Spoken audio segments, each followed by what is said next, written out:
This is Dave from the future. Well, the future relative to what you're about to listen to or watch, depending on where you're listening to or watching this. Even though I'm wearing the same jacket as I was back then, this is a very, very special episode of Lead by Design. And one of the reasons that it's very special is that this episode was actually recorded about a year ago. And I procrastinated on releasing it for a really, really long time. Then when I thought about releasing it and I edited it, I still procrastinated on releasing it. And the reason is that I felt really strange about the conversation I had. Let me tell you a little bit, because it will help set the scene and give you a little bit more value to keep in mind, to look out for when you're listening to this. I was going through a really rough patch when I had this conversation. I had it for the sake of momentum, and it was comfortable enough to do because the conversation was with someone who is still one of my closest friends. And I thought the conversation didn't go well. I really thought it was a bit of a bomb of a podcast conversation. And I decided to dump it. But I was resisting because I had already had this experience once before with an episode, and I didn't want to do it again. And I thought, look, I'll just let it sit and see how it manifests over time. And if I feel some motivation to go and revisit, I'll check it out. When I did, a few months ago now, I realized that it was actually an amazing conversation. And it made me appreciate that when I had this conversation, I wasn't there for it. I was actually very distracted. And yet I was somehow having the conversation. I was participating in the conversation, but completely devoid of the ability to be present enough to actually appreciate it. And it had a lot to do, clearly, with my mental health at the time, my set of circumstances that were weighing on my mind. You could probably tell I've lost a bit of weight since then as well. And that is purely because I've just been healthier since. I'm in a much better space, much better place now. And the funny thing is, and this is the really cool thing actually, is that when I went back and listened to the conversation, when I finally went and edited it, I realized that there was advice in that conversation, there was wisdom in the conversation that would have been amazing for me at the time that I was having the conversation if I was more present to receive it. Even wisdom that was coming from me. It's absolutely hilarious. What I'm saying maybe doesn't even make sense to you, and it might not make sense until you go and actually listen to the conversation. But it also made me realize that this is the power and magic of having good conversations. And sometimes good conversations don't feel very good in the moment. And it actually has nothing to do with the conversation itself. It has to do with the fact that we are just not present to appreciate the goodness from it and maybe don't necessarily know what to do with it. This has made me really cognizant and aware of a lot of things. It's made me take my appreciation of talk therapy to another level, my appreciation of coaching to another level, not just my appreciation of podcast conversations and interview formats, but really the power of being able to have more conversations, not only with other people, but even with yourself. And that could be in the form of journaling. It could be in the form of vlogging. It could be in the form of recording a private conversation that you have no intention of publishing anywhere, but just simply a conversation with yourself. And also the value of, and this might seem very awkward and strange to some of you, but having a simulated conversation, either with a friend or even with AI for that matter, and I know that's a controversial opinion, depending on when you're watching this or listening to it, but having that and making sure that you record it so that you can go sleep on it a little bit and then come back and listen to what is coming out of your mouth. Even if you feel you're going through a really low time, even if you feel like you have no value to offer, this really showed me that even in those moments where you might be feeling like crap, there is probably still some value dormant sitting there, and it's waiting for the right context, the right space, the right safe setting for you to just be able to express yourself freely, and there will be some wisdom that comes out of it. I am actually looking forward to listening to this conversation again, besides just publishing it. And I'm expecting that probably now, it's been a couple of months since I finished editing it, I will again find new gems of wisdom that are practically relevant for me today. And I hope you have a positive experience listening to it. But I also hope this preamble at the beginning of the conversation gives you a little bit of an extra lens to look through or listen through when you check out the conversation. And I hope you enjoy it. Thanks. It's kind of like getting in an Uber and not knowing whether the guy's a chatty guy or not. Oh man, that's such an awkward experience. Yes. You need to turn that into some sort of a stand-up skit. I've never heard that as a bit before, but that's very relatable. Very relatable. Hey, dude, before we kick off, Hmm. and maybe this is the kickoff, but there's something I wanted to say to you, which is like, I'm grateful for your brain, and specifically, I'm grateful for your capacity to be really intellectually honest in like challenging times for people. Like, I know we had that chat personally a couple of weeks ago. It was really helpful, really useful to me, and something that I kind of see like I see like one of your superpowers as this.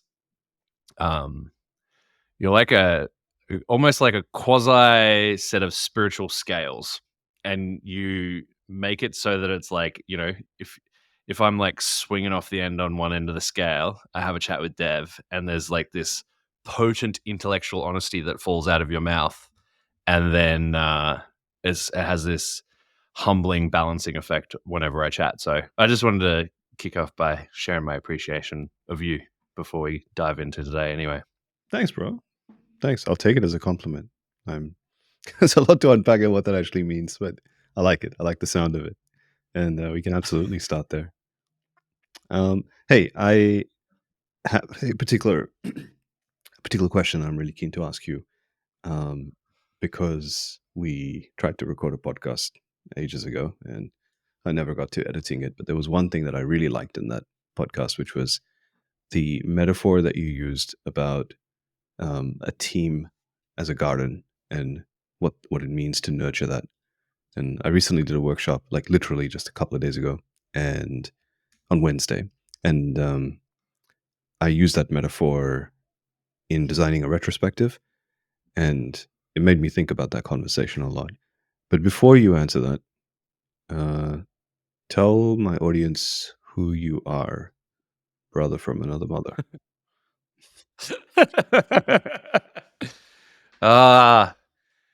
Well, I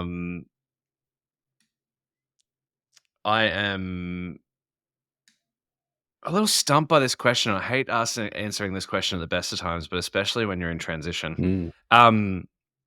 The you know the bio line is, you know, I had multiple businesses since 17 and like, or 13 even. And there's, you know, I've been in marketing and sales and crypto and all these kind of crazy places. But the thing I want to say about me, like for someone who hasn't met me before, it's like you're listening to a dude. What is the potency of the conversation that you're going to get out of this kind of thing? For me, it's never what we get to in the conversation. It's what the conversation gives you. And what I mean by that is like something I always have the capacity seemingly to do is, even if the completely non-linear process I go through with someone or something to get an outcome, we get given the answers through the process, not necessarily through the actions or the defined things that we do. So I don't know. That was a really trashy answer, but my answer is a very difficult time to answer it. I like don't have that polished right now. Yeah, no, that's great. I had a feeling that you might respond in this way, and it's why I wanted to ask the question exactly the way I asked it, which is, who are you? Not tell me about yourself or what do you do, what's your background, none of that. So I realize in times of transition, and I'm sure my listeners are smart, the listeners of this, whoever's listening to this, your listeners, my listeners, they're smart enough to read between the lines and get the sense that you're in a transitionary phase. I think it's in these transitionary phases that we realize or can realize how much our sense of identity gets tied up to our work and what we do, and how For sure. fickle that actually is. Because I don't think it's a bad thing necessarily. to have a bio line. But yeah, isn't it interesting that you jump on any kind of podcast or any kind of keynote platform or anything, and someone asks you this question, unless you're very rehearsed, you might think, wait a minute, let me remember, what does my LinkedIn profile summary say? Or what do I have prepared in my my speaker bio? And those things are so they're so weighted on being an articulation of our value proposition in a capitalist system and society, which is quite interesting Mm. that you are quite a challenger and disruptor, or at least have been professionally, to the standard capitalist society. And yet you also play that game very well, and that's such a part of your identity. So when you go through a transitionary period and you have to say, who is Rossco Paddison? I thought it'd be a very interesting question to throw in your face. That's that balancing effect you have, Dev. Um, the interesting thing that I note through that process is like I actually I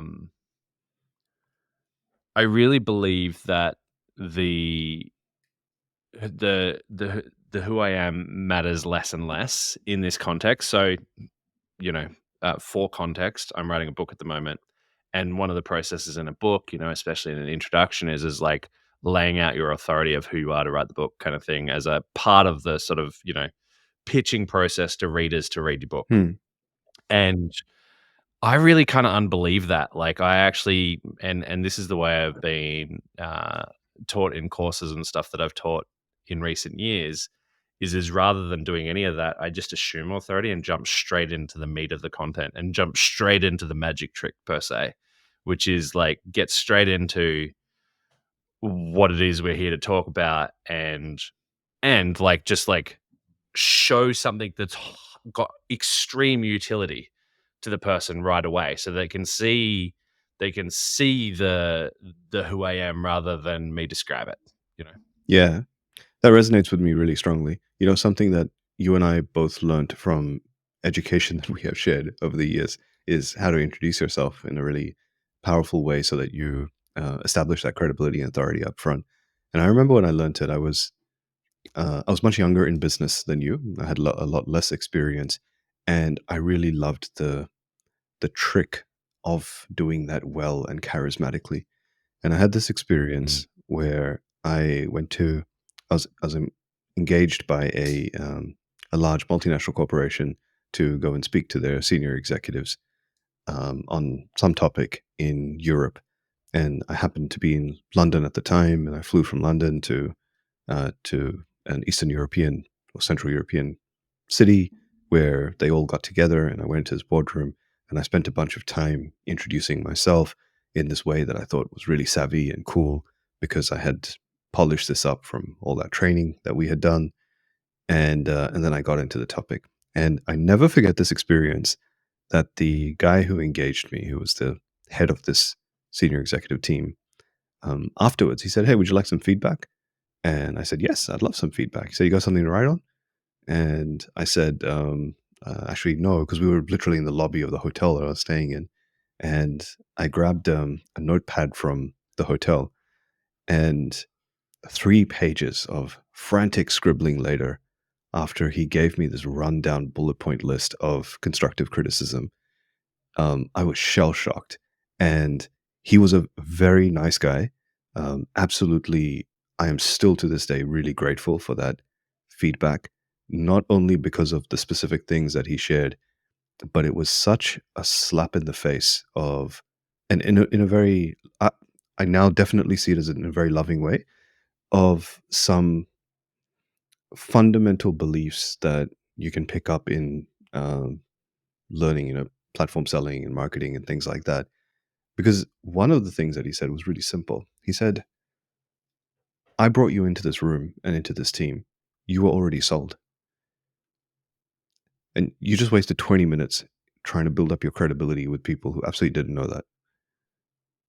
And at the moment, I was thinking, shit, that's so simple.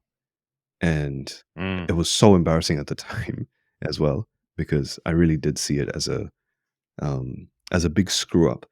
But I realized that it wasn't too bad, because later I also got positive feedback from some of the other people in that group that they really appreciated it, because they didn't want to rely just on the credibility of their boss having brought me in. But it was interesting to just realize that different contexts call for different ways of showing up. And yeah, now I'm rambling. If you had that prezzo over again, Mhm. how would you kick it off? Would you just kick off straight in the weeds? Like, how would you think about that now? This was a very long time ago, so I've a Yeah, ton yeah, more sure. experience, and I would do a lot of things differently. But just focusing on that, the specific of your question, which is how would I kick off differently? I would definitely do what you're suggesting, which is I'd get into the meat of what we're talking about. I mean, essentially, a simplistic way to say it is I would get to a low hanging fruit of benefit a lot quicker, and then maybe circle back and do some of the selling of the value of the content. A trainer buddy of mine, Josh McKitterick, epic, super smart cat, Okay. has a business called Rockstar Trainer, and he does this thing where when he designs courses, trainings, facilitation, Yeah. he does this thing called the magic trick, and basically, like he had done internal training design for a long time for multinationals, Okay. Wait, is this the same Rockstar for trainer that we did and it's been brought over, or no, the no, same no, name? no, no, no, no. Brands just happen simultaneously out there in the universe in Okay. different quadrants of the universe. Fair enough. Um, anyway, he did this thing where he was designing a training manual for baristas. Like very simple. This is a very visceral example for people. Mhm. And basically, what he did was he got the head barista on shift whenever a new hire would come in, Yeah.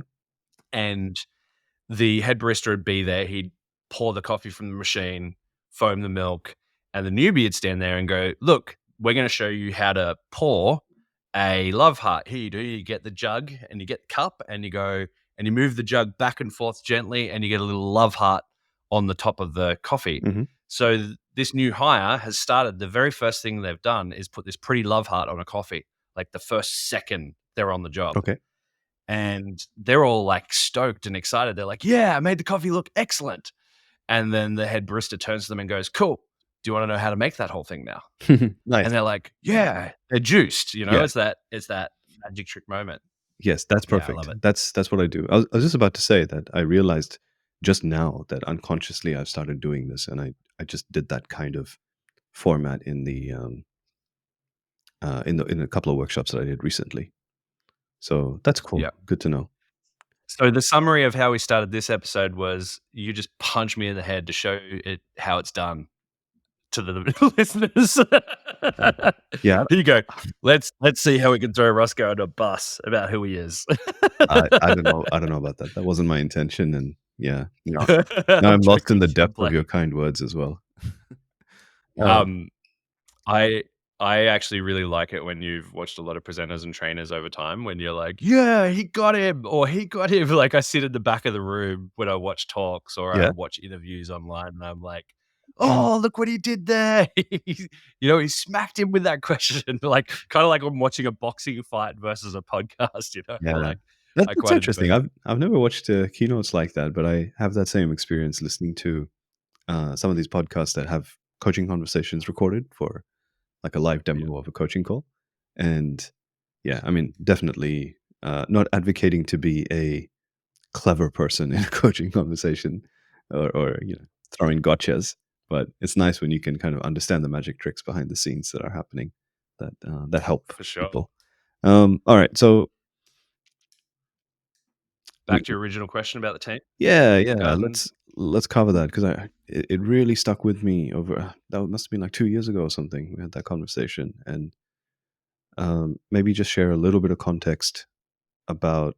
Actually, I'll just share the context. Context is really simple. Context is you've led multiple teams in your own businesses over the years, and in that process, learned a lot about managing people that come from different contexts, different cultures, different backgrounds, different levels of capabilities, competencies, and rallying them around a very aspirational and sometimes very challenging vision. So that's mm, the context. So share the metaphor again. I'm not sure if I'm getting the metaphor exactly right, but I see working as a team of people like a consortium of plants. So I see it like a garden, and in nature you have support species and you have invasive species. Like you have, when you plant a bunch of things together, they can be symbiotic or they can be parasitic. Like they can come together and create, harmony and abundance by thriving together, because they're all got their things they bring and they've all got the things they take from a team. So like when I think about like the nutrient diversity of plants in a garden, some are like, some are feeding nitrogen back into the soil, some are like taking, uh, you know, nitrogen. Some are like doing different functions literally in the ground. And so your job is as like almost as a conductor of an orchestra to try and get all these different, players in the in the team doing their exact things in a way that is both giving and taking at the right sort of like measures for each of them, so that they can all like synthesize together and ultimately grow towards your outcomes. The one thing that I've learned specifically from this recently for myself is that if you think about plants, like we think about people as plants in a garden, that's one thing. But think about that garden going from just like a small garden all the way to a forest, like an abundant team, like the full scaling journey. Hmm. And when you go from like desert, like colonization, never had anything there before. Like you need to start with like lichens and cactuses, and like you've got a particular type of plants that are going to work in that environment. And then you go through an accumulation phase where you have these pioneer species, they're called, that like literally, add a lot of biomass very quickly. They can turn bio like minimal feed into maximal outcomes. These are like your innovators, your early employees in organizations. And then you get to your abundance phase in later stage organizations, and these are your regulators. They come in to regulate the system. You have things like vines that grow up the sides of trees and pull trees down so that it feeds the forest floor. Like you Oh, literally interesting. have fascinating relationships between the different players in the ecosystem. Like um the thing that I just touched on there is actually a really key important distinction, which is disturbances are required for growth. And so sometimes, it's the removal of team members and the mulching down of that, that role into the organization and letting the new role emerge Mm. is a little bit of like managing that garden, that forest as well. So yeah, I don't know if I exactly nailed where we had the conversation before, but I've been evolving in the conversation as well myself as to what it means and how it happens and it unfolds. Yeah, pretty much. That. I mean, the metaphor was about. I think it was interestingly. The thing that was a little bit different from that conversation to this conversation was the focus at that point was about nurturing as opposed to controlling, and I think that was the difference that we were talking about, where a ecosystem in nature, you can do things to nurture and nourish, but ultimately things need to grow in their own way, and you can't force every little aspect of that growth. Um, and Mm. I think the metaphor that metaphor and how it's evolved and how you've talked about the scaling up of it, that resonates a lot as well, because yeah, I see that. I'll be honest, as a as a public servant as well, I see this in public service as a bit of an issue too, because you don't get to prune the system as efficiently as in some other industries or sectors you might be able to. But then also there are other aspects of public service, and I don't mean government policy. To be clear, I'm talking about the administration and execution of government policy in the public Hmm. service sector, as opposed to politics and politicians. Um, and in that, there's definitely patches that get a lot more light than other ways. There are teams and programs and groups that may be getting not enough water, that may be getting too much water. And it feels like there's this constant struggle to figure out how to control that ecosystem in a particular way. And Mm. I'm curious to take your metaphor even a step further and think about how sustainability, horticulture, agroforestry, all of those things that I know you're really passionate about could feed into that metaphor and inform how to scale teams up.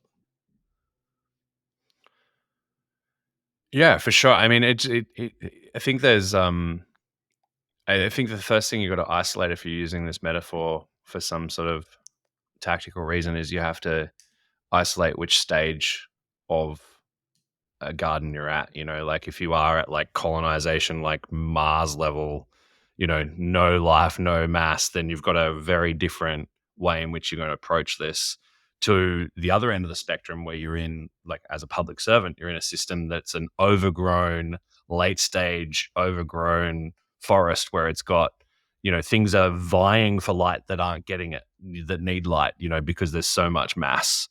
Um, and it just depends which part of the system you're in,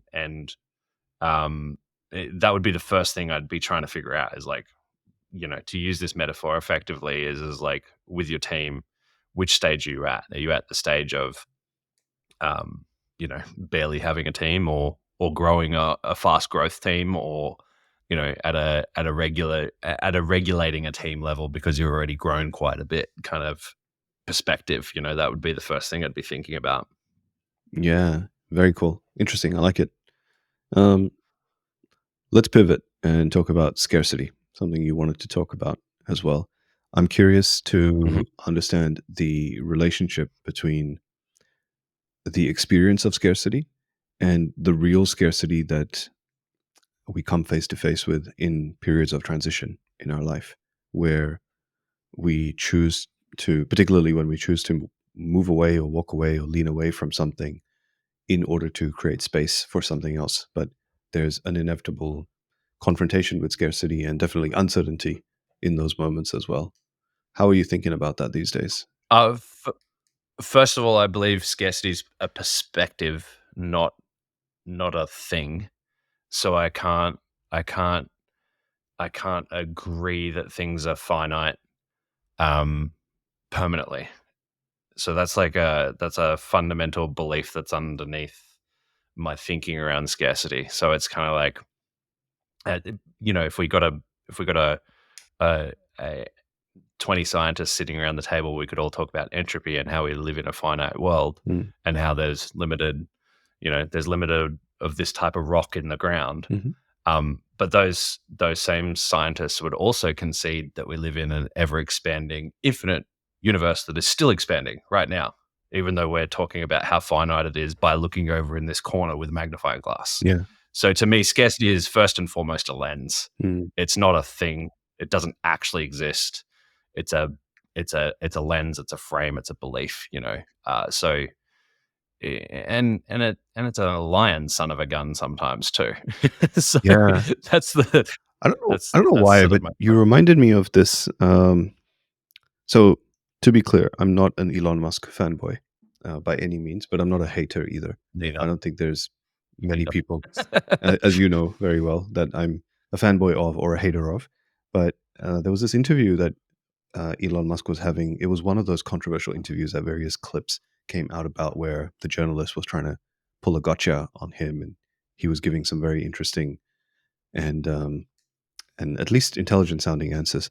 And one of those responses I really liked. It got me very curious, and I'm keen to know if you know much of the background or context about this, not in terms of Elon Musk, but in terms of specifically what he said, which is that um, I can't remember the exact question, but basically what he said is that um, he said to the interviewer, "You're proposing we have a water problem. We don't have a water problem. We have a salination problem. There's plenty of water in the ocean for us. Mm. And people are Yeah, worried of about course. water scarcity.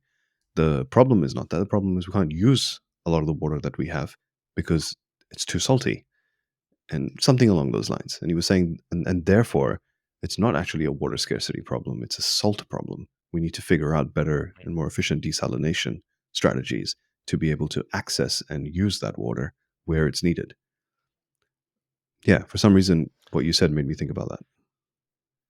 Yeah, and then I go to that particular remark from Elon. It's to me, it's not a salt problem. It's a it's a uh, it's it's even a level before that, because like right now, if you go out west, a lot of farmers are asking for greater capacity to their water licenses to pump more water from like the artesian wells, right? Yeah, And they want more water. yeah. That's like the But problem that they're just to be looking clear, at. when you say out west, what do you mean? For example. Let's say like let's say Moree further to the west from there onwards. So like Okay. getting to the edge of the semi-arid zone, but still in farming land kind of thing, Okay. where people want to pump a lot of water to grow things like cotton and stuff like that. Okay. Yeah. Um, And as an example. for those listening or watching this are not in Australia, we're talking about in Australia um, moving more inland from the eastern seaboard. Yeah, of New South Wales. Yeah. Yeah, totally. Um, so out there, you go to a convention out there, and a lot of the farmers all get together and figure out how they're going to try and get more water. Mhm. You know, and they're solving the wrong problem. They're in my opinion, Okay. in my view, they think they have a resource constraint, but actually, what they have is a resource awareness constraint. And here's what I mean by this: nature, like plants, for example, as an example, they have their own water cycles. So, for example, a cactus kind of behaves like a water tank. A eucalyptus acts like a pump. So when the sun is in the sky, water goes to the top of a eucalypt. And at night, when the sun goes down, it'll pump all the water back into the ground. And that's just two examples, but each plant has its own water cycle. And so basically, what you can do with crops um, is that you can plant multiple plants with multiple water cycles, and you can actually physically kind of plant water in arid or semi-arid zones that don't have water in the first place. You can go out there and you can colonize the ground. Mm. And so the reason cotton farmers don't want to do that is because they live in monoculture. They live in simplicity, which is actually entropy, right? Simplifying things down to their most simplest separate parts is entropy.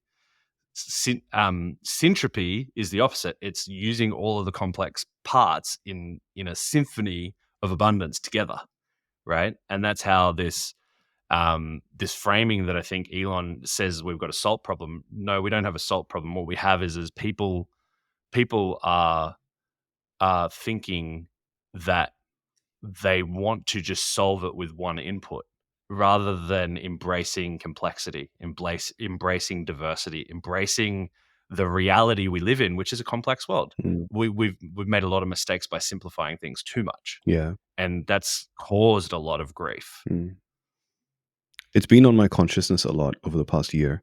This idea of monothinking, and I was first exposed to this idea most predominantly through a conversation that Chris Williamson had with what's that guy, Stephen Bartlett, and they were talking about this idea of monothinking, pretty much exactly what you just said, where um, you try and reduce a complex problem down to what is the one thing that explains it. Mm. And I realized since then, and perhaps this is my reticular activating system paying more attention to this, that I've noticed this a lot in business and organizations and teams that people will say, oh, okay, we're suffering this, this, and this, and this. What's causing it? And what they mean by that is like, what's the one thing that's causing it? And my response has been, from a coaching perspective, to, of course, unpack their experience and understand the multiple dimensions of it. But in doing so, realizing that they, um, they, it's a cliche to say people want a magic bullet or they want a panacea. They want the one solution to all of their problems. But I often find it's actually the inverse of that as well, which is that people want one problem to define all of their suffering. And as complex as their Mm. suffering might be, they think if they can put one label of a problem on it, somehow that'll simplify it down. I don't know what that has to do with scarcity and uncertainty, but it feels relevant to this conversation. Yeah, I was listening to Rory Sutherland, the one of the founders of Ogilvy Advertising, the other day, And he was saying sometimes the opposite thing of a great idea, the exact opposite of it, is another great idea. And what I love about that is that in the context of the example we gave before, the ultimate simplification and monothinking, it's a good idea to boil things down to first principles and have those discussions sometimes. And also, it's a good idea to zoom the heck out and look at that in its complex existence. It's not a singular thing. It's a part of it. It's a cell of it's a cell of an organ of a living organism which lives in a world of other organisms of other cells. And like, you zoom out and then there's planets and then there's this. Like you can't just live inside one cell, one idea, one thing, and believe that you're going to have perspective. Like Mm. that's a kind of nonsense way to think about things. But I mean, I think the reason people hold on so dear to it, Dev, what you were just touching on there is that they're not looking for a magic bullet. What they're holding on to dearly is the idea that knowing what they're doing next will give them certainty. And it's the certainty that they're holding on to. And I had this brilliant conversation with a buddy of mine this morning. I had coffee with Mason from Superfeast. And we were talking about he asked me how the book writing's going, and I said it's like giving birth, like I'm going between heaven and hell. I'm having contractions. It feels like yes, I nailed it, and then the next thing it feels like no, this idea is trash. It's there's all these edges to it that need complete redo. Like and just going through that in and out. And he said to me, and I'm like I'm going between pushing and pulling, and he's like, it's funny you describe it as giving birth because Because you're a dude. he's part. Sorry, Because you're a dude. yeah, because I'm a dude, but his partner, he's done a lot of podcasts with his partner Tani. Right. And Tanza's had this great quote around this, which was, you're not trying to push or pull at the different times. You're actually just trying to catch the wave. Like the wave's coming, and you're going through that wave. And I think what people, when it comes to monothinking, they're trying to get rapid resolution because they feel this surge or wave of uncertainty coming up underneath them. Mm-hmm. And their identity flips out and they're like, I can't handle this level of uncertainty. I need to get an answer right now. And so they double click on first principles. They double click on monothinking to get relief, to get back to, I know who I am. I fit, this checklist of who I am again, And what I love about the idea of monothinking versus, say, syntropic thinking, whatever we want to call it, I don't know what the antonym is. But Systems thinking. what I love about, sorry? Systems thinking. Systems thinking. Sure. The point or the antithesis of that thing is like, rather than try and push or pull or go strategically from mono to strategically to systems thinking, it's this catch where you're at, catch the wave you're on, and you and I have chatted heaps about that, the process of going through divergence, convergence over and over and over again. And catching where you're at in that unlocks like this. If you catch where you're at in it, it kind of makes it effortless. Like you can kind of like get into the, to use Taoist terms, like the Wu Wei, the effortless action kind of version of where you're at in a process. And what's fascinating to me about this in relationship to scarcity is people, when they're like really resource constrained, click into monothinking because they want to fix something. So let me just lay out an example. Say someone has, they're resource constrained, like in their life, they have a mortgage, they get laid off, and now all of a sudden they can't afford the repayments. They're looking for a job, like they're going through a real set of resource constraints. Their income is suddenly less than their outgoings. That feels very real, and contextually we can say, okay, money is the thing that fixes the problem. Like that is very easy for an Elon Musk to say, like, with salt is the problem, or someone to go, money is the problem in that situation. When jumping to that jumping to money as the solution removes the individual's creativity. It just completely and utterly pauses their ability to think for themselves, to think if money is the only way to solve the problem, right? Like, there's so many options available when that happens, right? Mm. There's kind of an infinitesimal, there's actually an infinite number of optionality available in that moment. You know, you could, I don't really want to get into the weeds on this, but like, just for an example, you could get a flat rate, lower your outgoings. You could sell the house. You could, like, there's countless other actions that aren't money oriented, Yeah. right? And most people would just focus on, okay, get the job, get the money, get the thing, and not look at all of the context, Mm. but rather they just dive into what they believe is the piece of context that matters in that moment based on how they're, feeling constrained.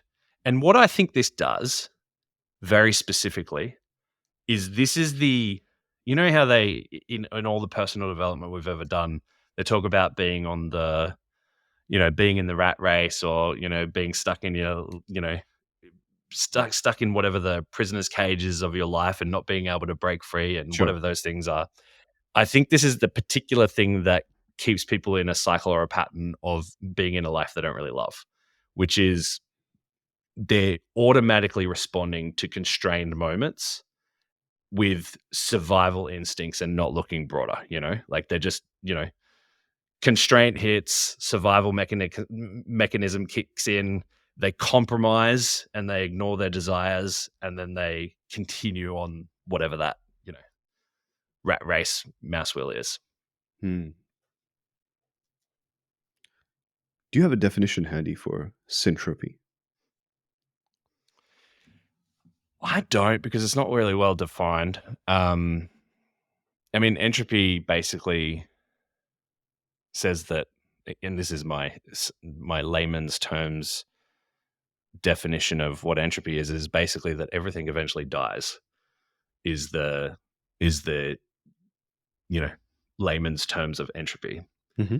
And if we were to put if we would just say it was the exact opposite of that, if we were just to invert that, then we would say everything always lives in new and more complex ways, kind of thing. I don't really have a great answer to your question, though. That's okay. I actually looked up entropy in Wikipedia, and even the Mm. definition here is quite complex. I studied a lot of science, obviously, in high school and university as well, and so it's one of those things I thought I was very familiar with the word because I've done chemistry and physics and studied that, and I know it has stuff to do with thermodynamics. But if someone just asked me to just give you a simple definition of even entropy, I just don't remember. So I looked it up. It says entropy is a scientific concept that is most commonly associated with a state of disorder, randomness, or uncertainty. The term and the concept are used in diverse fields, from classical thermodynamics, where it was first recognized, to the microscopic description of nature in statistical physics, and to the principles of information theory. It has found far ranging applications in chemistry and physics, in biological systems, and their relation to life in cosmology, economics, sociology, weather science, climate change, and information systems, including the transmission of information and telecommunications. Entropy is central to the second law of thermodynamics, which states that the entropy of an isolated system left to spontaneous evolution cannot decrease with time. I'm reading on, and I still I don't think the understand what definition of entropy entropy means. is suffering from entropy right now. It's crazy. So what I'm gonna do is look up sort of like a dictionary definition of entropy, and then we can look up, or maybe you in the meantime can look up the dictionary definition of syntropy. So entropy is a thermodynamic quantity representing the unavailability of a system's thermal energy for conversion into mechanical work, often interpreted as the degree of disorder or randomness in the system. It also means lack of order or predictability, gradual decline into disorder, a marketplace where entropy reigns supreme. Interesting. I had to go back to some high school chemistry and study this a little bit more. Yeah, so the Wiktionary response of syntropy is that it's a tendency towards complexity, structure, order, organization of ever more advantageous and orderly patterns. Right. Okay. See, there's something really interesting that happens in this though, which is human brains go, oh, well, then I get to order things more, and there's this schism in the human brain where order means like little straight lines and organized things with Linearity, labels on them. sequence. Yeah. Yeah, but order of a natural universe doesn't look like that. A tree doesn't look like that. Hmm. There's bent branches. There's the sunlight's over here, so that it grows like in this weird shape around, so that it can get to the sunlight. And like nature's order doesn't look like uh, a professional organizer's been through and put it all in clear boxes with pretty labels and color coded and stickers and labels. That's not what order actually is in the universe. Hmm. And so the human brain hears syntropy and goes, it's better order and organization and all this sort of stuff. And they want to create, systems thinking and create checklists and procedures and da da da da da, which is actually sometimes disorder. It's actually sometimes oversimplifications of things to have a checklist to go, right, okay, we onboarded this person correctly. We took them through the values of the organization. We did this, tick, tick, tick, tick, tick, tick, tick, tick, tick. And that's meant to look like order? No. The order of onboarding someone into a pack, like a pack animal, Hmm. is more like a wolf imprinting on another wolf. It's a spending time in the essence and like the depths of the relationship with the person. It's not like this, checklist.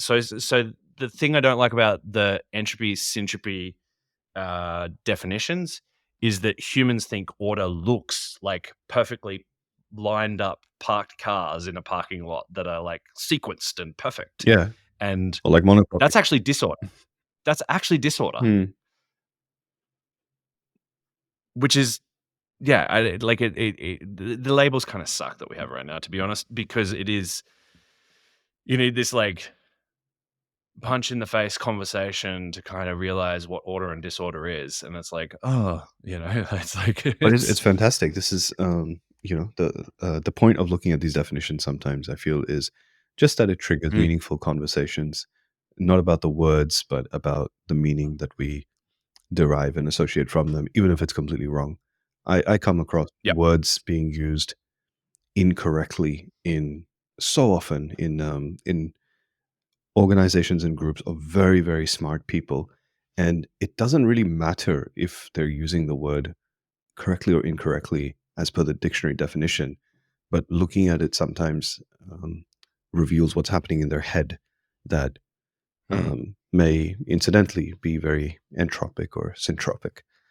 I'm curious, what does living entropically versus living syntropically mean to you? Um, living entropically versus syntropically look like to me. I think the entropy to me is, I mean, I think this definition is going to be different for different people. I first want to say that like people are like plants. There's some that are different. Like some are designed to focus on one thing and just go into deep, beautiful craftsman mastery, and Mm. that's their life journey and that's their life path.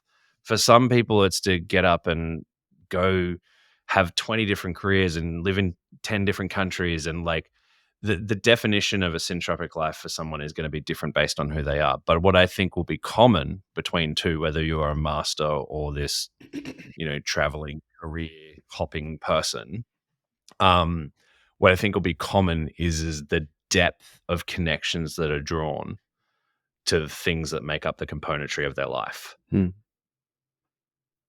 If they're living those versions of their lives syntropically, whereas entropically would probably more look like people forgetting their connections to things over time, things and people. Like, if someone started out as a master on a path of mastery and say they were just a carpenter that liked making fine furniture, for example, and they went down that track, to begin with, they're quite interested in all the interconnectedness of that craft to their whole life, and they see when they walk down the street all the ways in which it interrelates. Now, that same person might have been doing it for 20 years by the time they're 40, and then have this moment in their life where they choose to either I don't have the right terminology for this, but some people choose for life to get better or bitter at different sort of like decade markers in their life, I've noticed. Yeah. And someone who's in a syntropic life, in my view, not that I really look at it through this lens, but would be looking to increase the order, which might look like disorder, increase the different ways in which they're interacting with that, Hmm. um, and and and further the interconnectedness of their life with the reality around them. Okay. So I found a nice definition of those two words comparatively. So Yep. says syntropic is the opposite of entropic, while entropic refers to Yep. things becoming more disordered or chaotic over time. Syntropic refers to things becoming more organized, orderly, or harmonious. And when I think about that, it's interesting reflecting on what you just said that some people in the pursuit of syntropy end up um, being more disordered or chaotic over time. And some people, and you referred to sort of Wu Wei, right? And these concepts of allowing nature to take its course more organically, even if it looks disorganized and chaotic from the outside, or at least from our human perception. Um, that often is actually more syntropic, and it's actually things becoming more organized, orderly, and harmonious in a more productive and constructive way. I, Mm. for some reason, thought of this example of a senior, and I've seen this, I've had many experiences of this when you're trying to follow a design led agile process, and a senior executive who maybe has some frustrations with a lack of control in a lot of circumstances in their life will jump into the process and say, you know what, I'm fed up. Show me the project plan. Show me the show me the sequence of things. And when you start when you The start TLDR. not even the TLDR, but show me Yeah. Yeah. the predictability and certainty of the pathway so that I can feel a greater sense of control, a greater sense of order and harmony. And every time I've seen that you lean, well, no, to be fair, not every single time, but many, many times, and in my experience, majority of the time, if you lean into that request to try and create more order and harmony and predictability and certainty by making a bunch of assumptions and writing out a detailed plan instead of being responsive to changing circumstances, it actually leads to more entropy. You end up with more Yeah. disorder and chaos. Yeah, I would agree. Uh, I've observed the similar. I think the I think this is that catching the wave again, which is, that same person in one context, it would be the perfect move to ask to see the project plan and to get it back on track. And in other contexts, it wouldn't be. And most of the time, I would experience that it's not, as well. And I think the key word you said in there is trying to control a process. Complex systems aren't necessarily, the individual parts aren't trying to control each other as much as they're trying to control their own process. Say that again.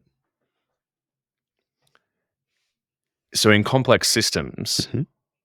like a forest, for example, the the giant western red cedar is not trying to control the eucalypt sitting 3 trees down from him.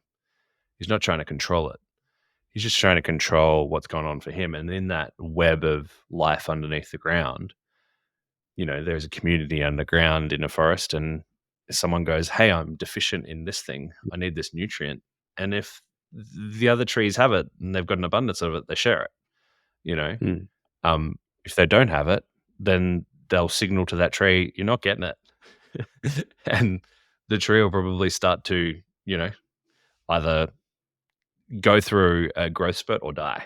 Mm. And it's they're not trying to control each of those trees in that circumstance. They're not trying to control each other. They're just trying to control what they can do with what they've got, and trying to control others. I think if we zoomed 500 years in the future right now, like if we could take a you know, I don't know, some sort of a device and get 500 years in the future and we look back, we would laugh at how much we tried to control our reality compared to the future that we will eventually end up in. And the reason I think that is because we'll more be like dancing with the reality in front of us versus trying to force it or push it or shove it or, you know, uh, that because we're at this golden abundant age right now in humanity. You know, many people could view it and lens it through, you know, human catastrophes occurring right now. But actually I'm kind of I'm like 80% the world is abundance. We're going into like the greatest era ever. Um, and I'm probably 20% doomer, as far as my sort of thinking goes on that for the listeners. Okay. And I think we are going to come into this like with AI and robotics and these emergent technologies that are happening right now, 500 years in the future, we're going to have so much time to have worked on ourselves Mhm. that we've never had before. And we're going to think it's very funny how our ancestors used to have these 2-year-old type tantrums in boardrooms going, no, show me the project plan. I want to control this thing, banging their fist on the table with their bottle and their dummy, Yeah. you know, like, and they're gonna laugh at it because they're gonna be like, oh, you didn't realize you weren't you weren't you were never the part of you that was a 2-year-old. It was never the fist banging that was good. It was the magician. It was when you were being the alchemist that you were actually the best part of what was made you a 2-year-old, Mm. and you forgot that. You know, like I think we will look back at this period and just go, oh wow, that was a time when people dictated orders to each other. Like, wow, what a time that must have been, you know? Wow. And we look at our history books like that right now. Like, we look at ours and go, oh, wow, look at how crazy they were to each other. Mm. It's not very hard to believe that someone will look back at the last 500 years from now and think the same thing. And it would be, I think, specifically about trying to control each other in close quarter circumstances like businesses and things like that, That's in roles of work. such an optimistic perspective. I really admire that, and I yeah, I don't share your extent of optimism, but definitely I appreciate the perspective of when you look back and you think about how far we've come from the kind of slave labor that used to exist before. And when we think about things like modern day slavery, yes, of course, it's still there and it's still problematic and it's prevalent. But if you take a macro view, you know, our quality of life, Mhm. our quantity of life, and our ability to solve complex problems, all of those things have improved. And the trajectory seems to indicate that they will keep improving. Um, in an organizational level, I'm you inspired me to think of Frederick Laloux's reinventing organizations. Do you remember that model? I'm not sure how long ago we might have talked about this and how top of mind it is for you. But this idea of red organizations and then these different colors that work up towards teal organizations. Do you remember that Uh, concept? it's not top of mind for me, but is it essentially similar to spiral dynamics? Like, is it Not exactly. It's or it's Graves work? No, similar in okay. the sense of, I guess, what that model tries to get at in terms of levels of consciousness. Think of Yeah, this like the colors represent levels of consciousness at an organizational systems level, and red gotcha. organizations are the ones that are extremely command and control oriented, and there are a number of other Mhm. characteristics associated with those that require really rigid, ordered structures, and there are some benefits to Sounds that. quite survivalistic, It's quite well, reactionary. survival reactionary, but it's not necessarily a criticism. It's more that Yeah, this is a state of dynamics and a level of consciousness for organizations that perhaps need to operate that way, like in times of absolute crisis or war, military factions and divisions need to, you know, to be that way, perhaps. But it's not ideal. In workplaces, nobody wants to work for a red organization, even when there are red tendencies in a lot of organizations. And then there's a gradual level of increasing states of consciousness or levels of consciousness, which sounds a bit judgmental, and maybe it is, but whatever. And then you work towards what's known as teal organizations, which are um, much more human-centered, much more democratic, and there are a number of characteristics that around there. And basically, the thing that popped in my head when you were describing this perspective of looking back at history is we might think that we're still more towards red in our lifestyles and organizations, but relative to the past, we actually are heading towards more teal organizations, and in the future, we might be in that situation where we go back and say, uh, bureaucracy 500 years ago was so messed up because people still had this need for project plans and controls in this kind of toxic way, and not in a healthy, Mhm. constructive way. And actually, it led to entropy. And as you said, we'll laugh at it because we would be closer to, if not in, more of a teal environment, and that's really cool. Mhm. That's really hopeful. Why do you think, if you have a theory on this, that we're currently living in a time where the media narrative is very doomer?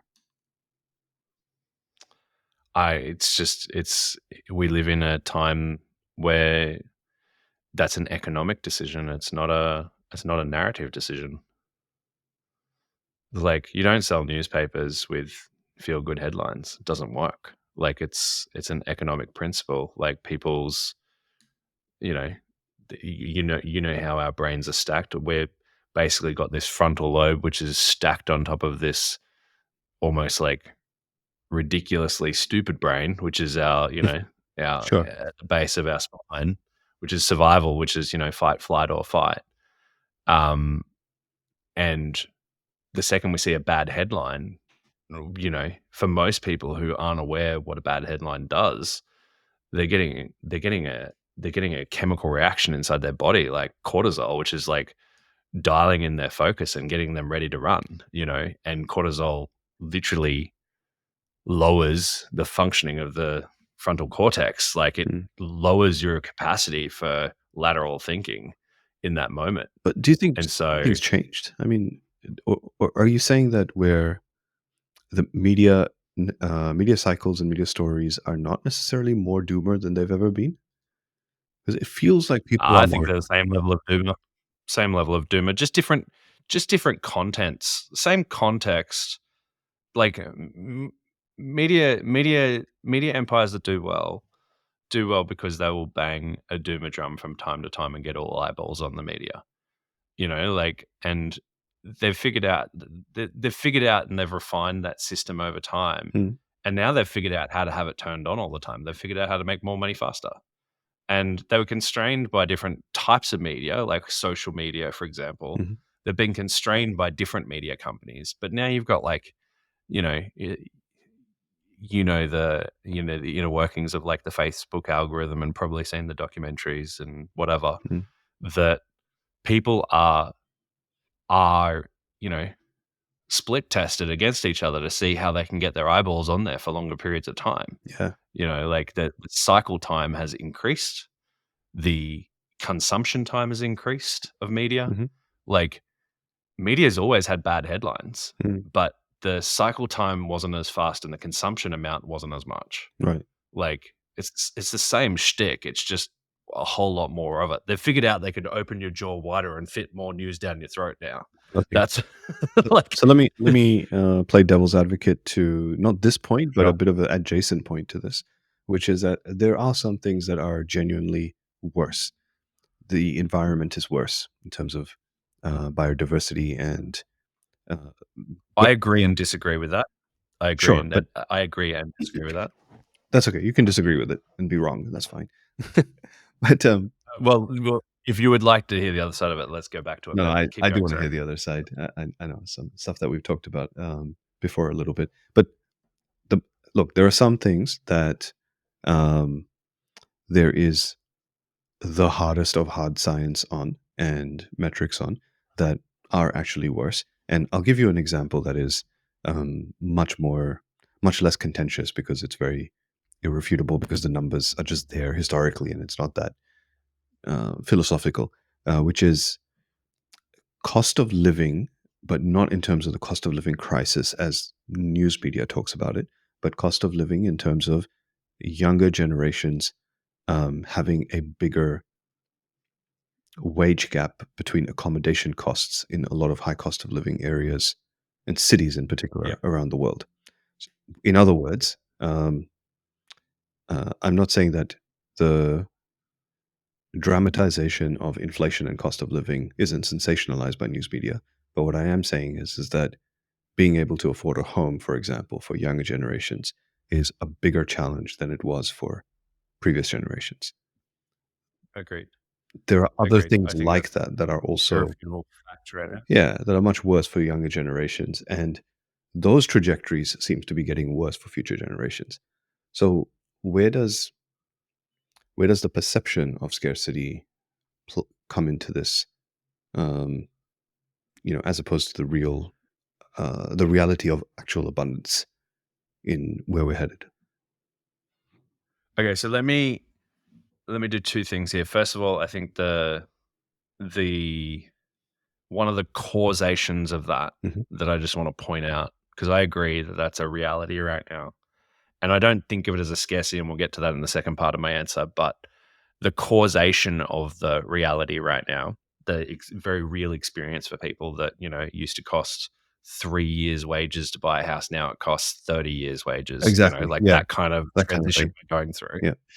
Um, the causation of that is debt. And the reason debt exists as an instrument, and the reason we have the god awful modern monetary theory that we have right now, which basically says you can infinitely print money Mhm. as long as you pull these other levers, it'll be fine. Um, and I may be wrong about modern monetary theory. I don't know if it's as evil as I think it is, but I think debt is a instrument that is like alcohol to an alcoholic. And what I mean by this is like when someone experiences monetary scarcity, that someone's dangling, here you go, here's instant relief. Here's a bag of instant relief, and that bag is debt. It's like you can get, short-term payday lending, or you can get this credit card, or you can get this car loan, or you can get this home loan, and you can borrow the thing you don't have.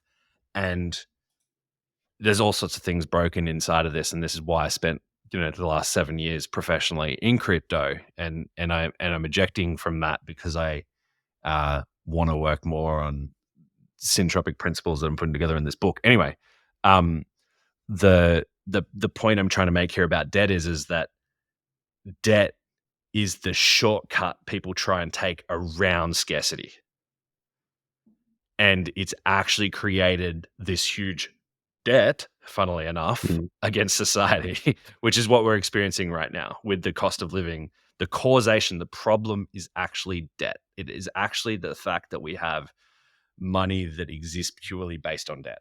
It is a it is not it is not the design that empowers humans to be the best version of themselves, because it dangles this addictive type instrument in front of a bunch of people who've been taught, well, there's smart debt. You can have good debt. There's a good type of debt. Yes, there's a good type of alcohol too. There's a good type of all sorts of uh, uh, devices that change your state instantly, Hmm. right? Because that's what alcohol does, is it, removes your inhibitions almost instantly. Debt removes your money problems almost instantly. Hmm. It's that desire for shortcut that creates problem, because it takes the human away from their innate self and recognizing the opportunity they have to create value out of thin air versus having to take value from some other place so that they have it, right? They're ignoring their fundamental who they are at their core. Like, they're ignoring the chemistry and the alchemical capacity they have to create value and buy a house for themselves, for example. So, um, that's my first point on that question. Second point is,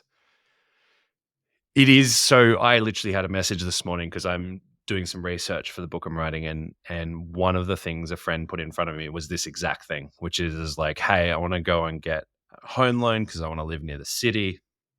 And if I don't do it now, I never will be able to.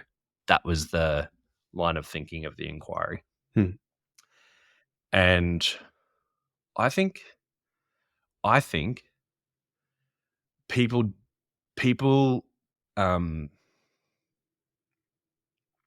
people can choose that that's true, and they can go get the home loan, and they can jump in the rat race and live in that rat race for 30 years and go through that process right now. You might be some of the last people that are able to do that, right?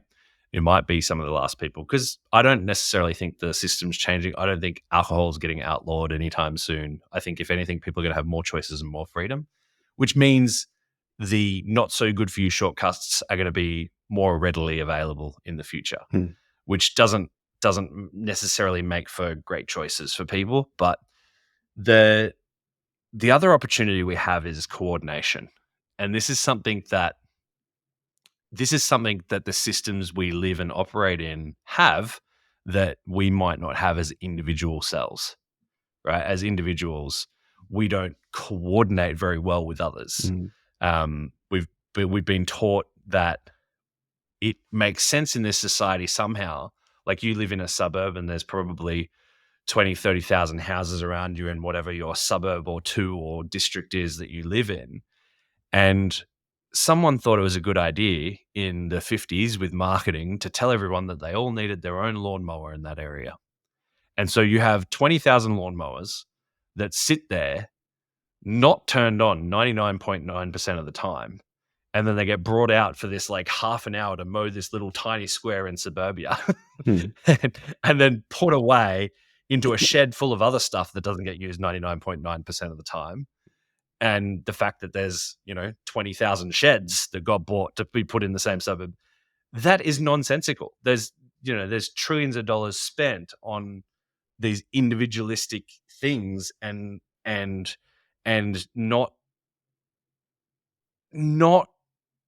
necessary. Like, for example, the solution to that, and I'm not saying that this is where we head, but the solution to that is those 20,000 homes could invest in, a certain number of very expensive, advanced robot lawnmowers and garden care things that go and automatically do everyone's lawn for them, and they're turned on all the time and at maximum utility and efficiency, Hmm. right? Rather than sitting dormant and being a cost to everyone.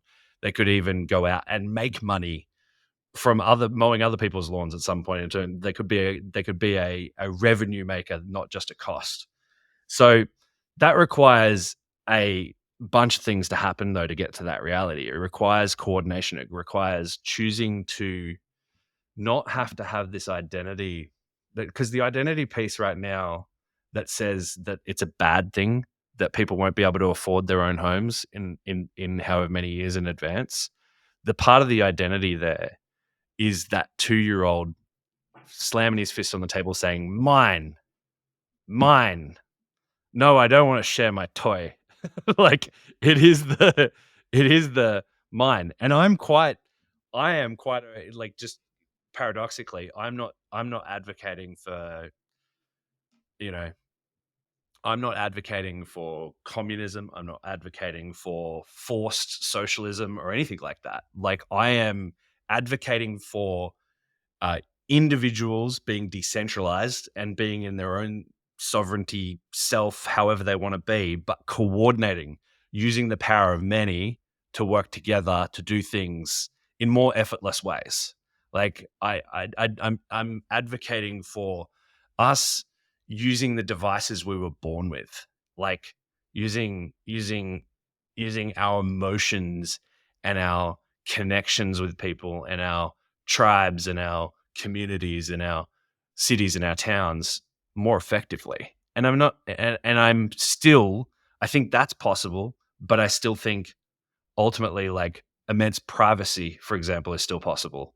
Like, I don't think you have to like blur all these realities together. I think we can still have our own individual homes, uh, our own privacy can be intact, our democracy can be intact, but we can start to coordinate things in better ways. I actually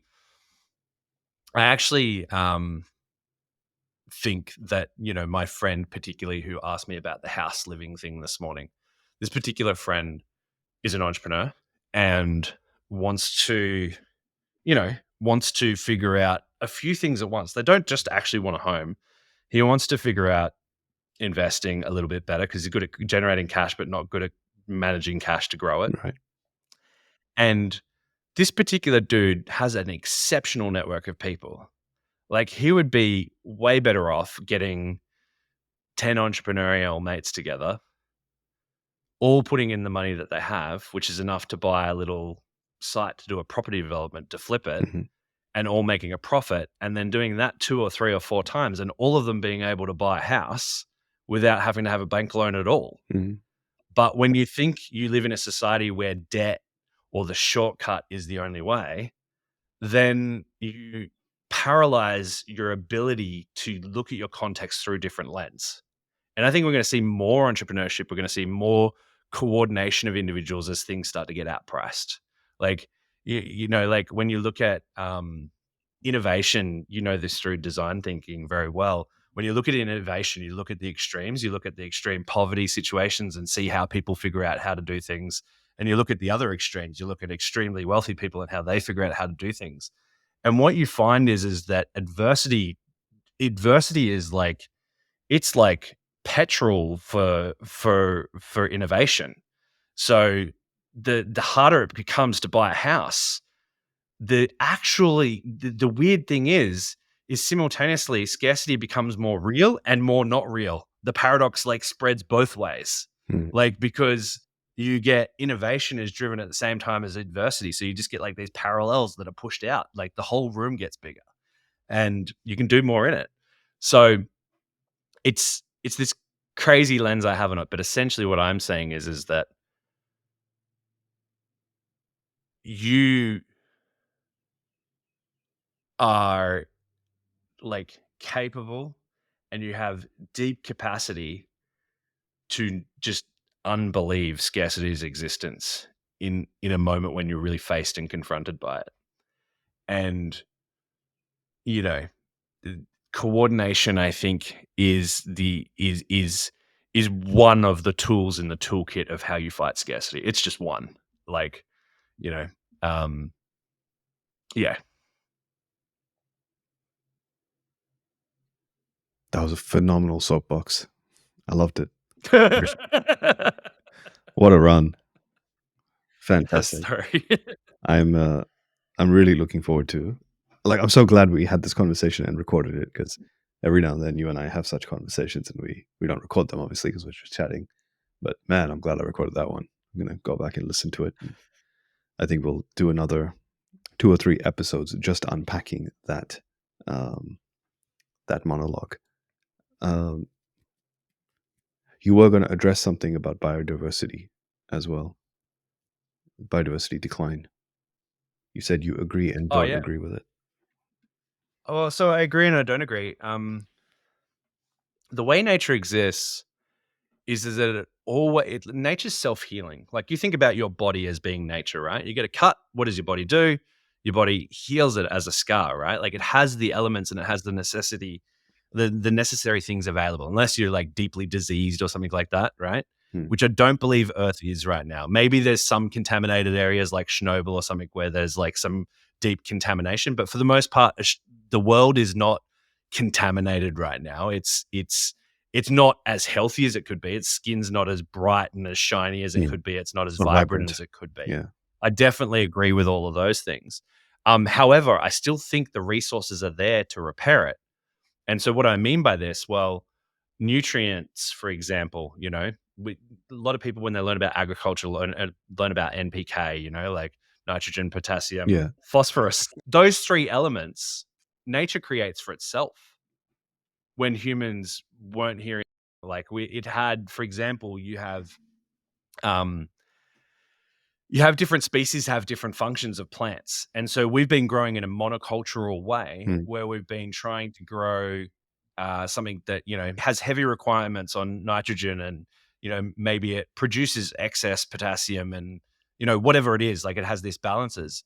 But the thing is when you grow things one at a time, you end up creating a deficiency in the soil that you're growing in, because you're basically growing something that's demanding one thing and rich in the others, let's say, right? Okay.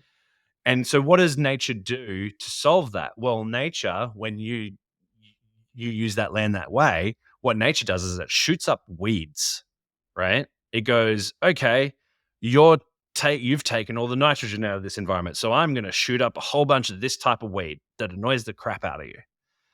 And what that weed's trying to do is trying to go through nature's natural nutrient cycle. It's trying to go, okay, I know if I shoot up this weed now, what'll happen is we'll cover this place in weeds. And then what'll happen is we'll bring up the other seeds in the seed bank under the ground.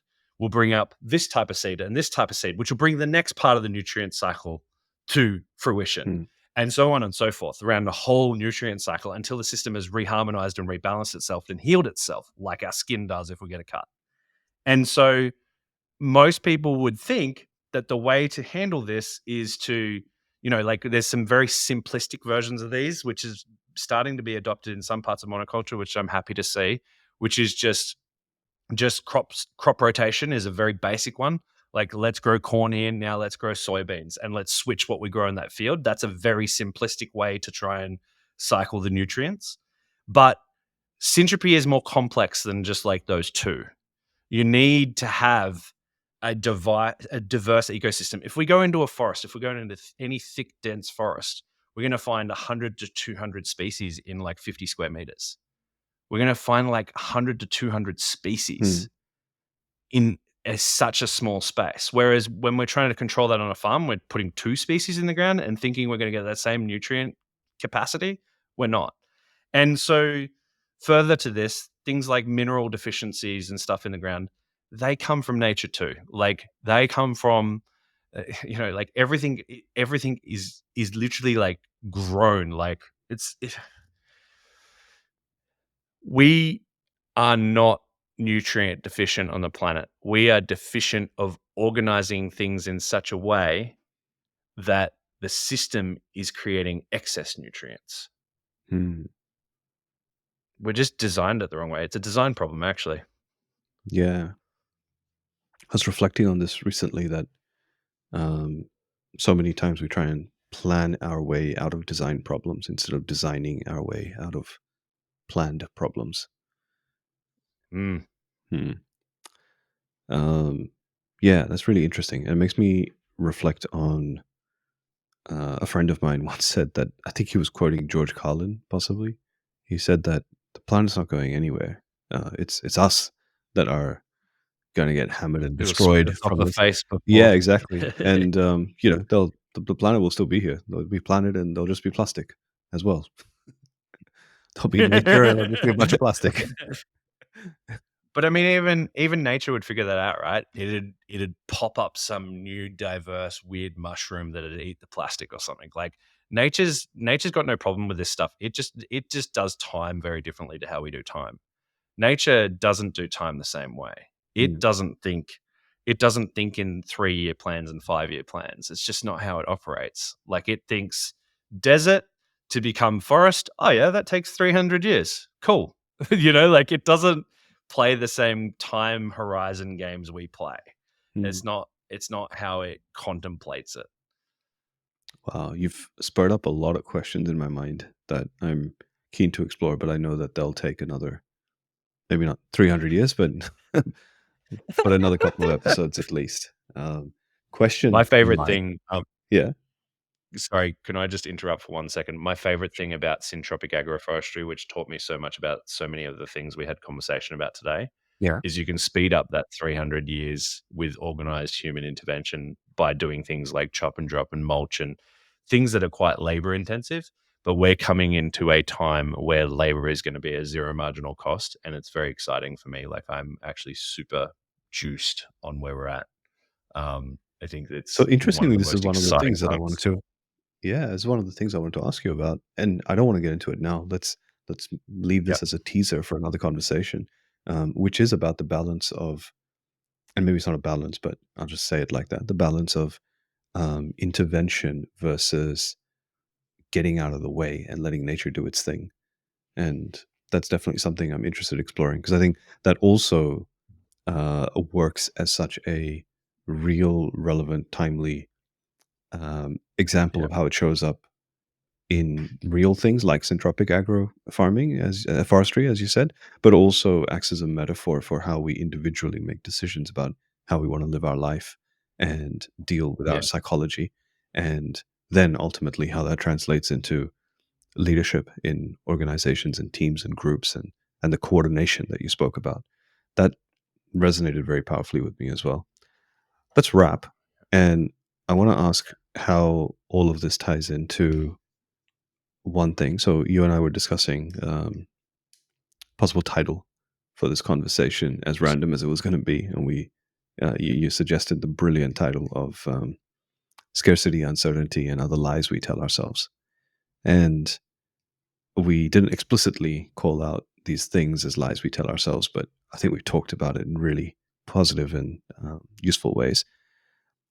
I'm curious to hold that concept of lies we tell ourselves, like scarcity and uncertainty, and alongside that, ask you this question: what does it mean for you to lead by design?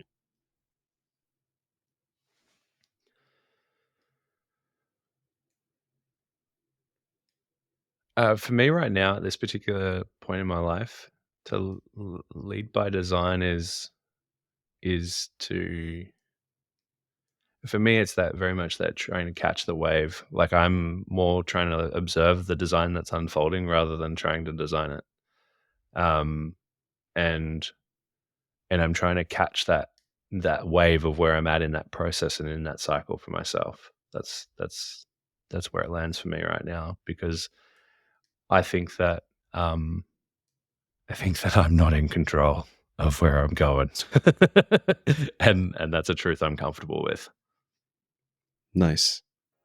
Thank you, brother. Really appreciate you. And thanks for doing this.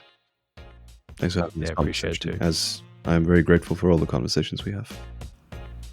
Yeah, likewise, dude. Thanks for making it to the end of this episode. You'll be able to find the show notes and more at my website over at leadbydesign.show. I really hope you enjoyed this, and if you did, then I have a request for you. Subscribe to the podcast wherever you're watching or listening to it, and share this episode with someone directly who you believe would benefit from this conversation. Thanks for listening.